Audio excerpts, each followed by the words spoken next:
New details have been revealed on the King's coronation next month, outlining the procession carriages, the route and the events following the service. For more, let's bring in Royal Editor at the Daily Mirror, Russell Myers. Good morning to you, Russell. We're starting to get an idea of what this day is going to look like.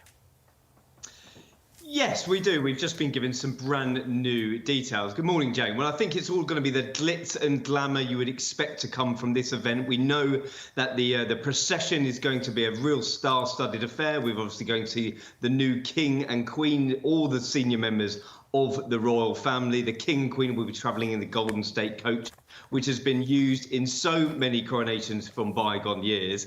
And who else are we going to see? We're going to see all the senior royals on the balcony. Of course, it's going to be all the pomp and pageantry you would expect with a big occasion like this. So, yeah, lots to look forward to. Will we be seeing Harry and Meghan?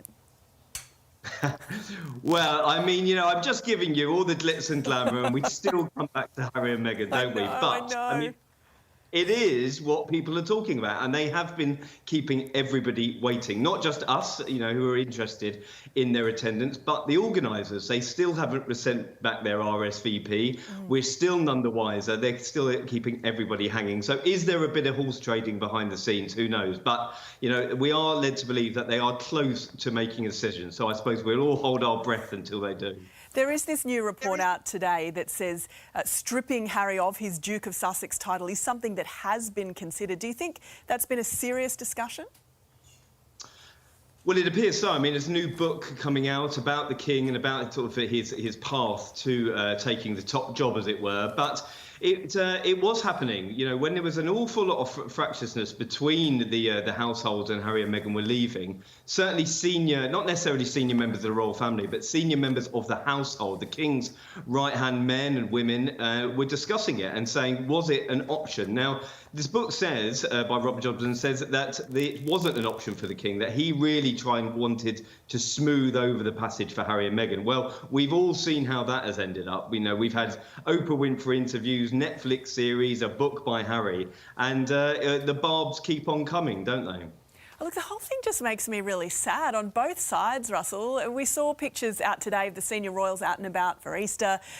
Is there any chance that Harry can patch things up with his family, if not before the coronation, then maybe after?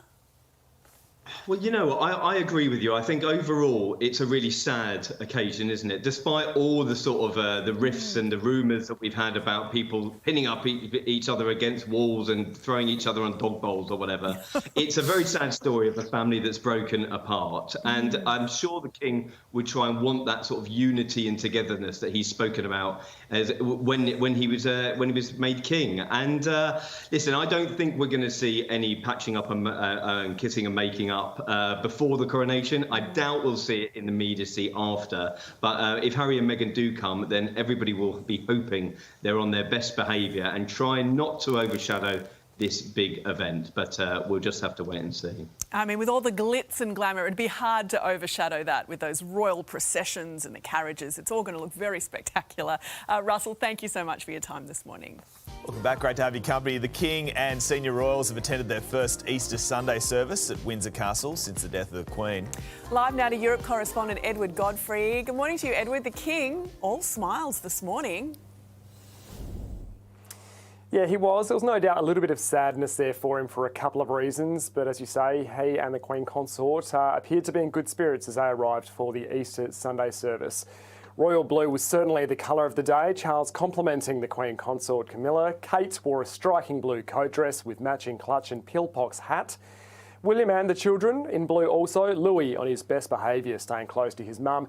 On what was his first Easter service with the family, there were many other members of the royal family there too. Andrew making a rare appearance, walking behind the King.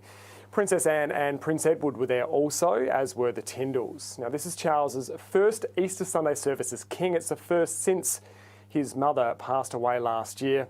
It was held at Windsor, which was a very special place for the Queen. It was the place she called home in her later years, and it was held inside the St George's Chapel, which is her final resting place. So guys, mixed emotions there for the royals perhaps on what was a lovely sunny and warm by British standards Easter Sunday. Good to hear, Edward. Thank you.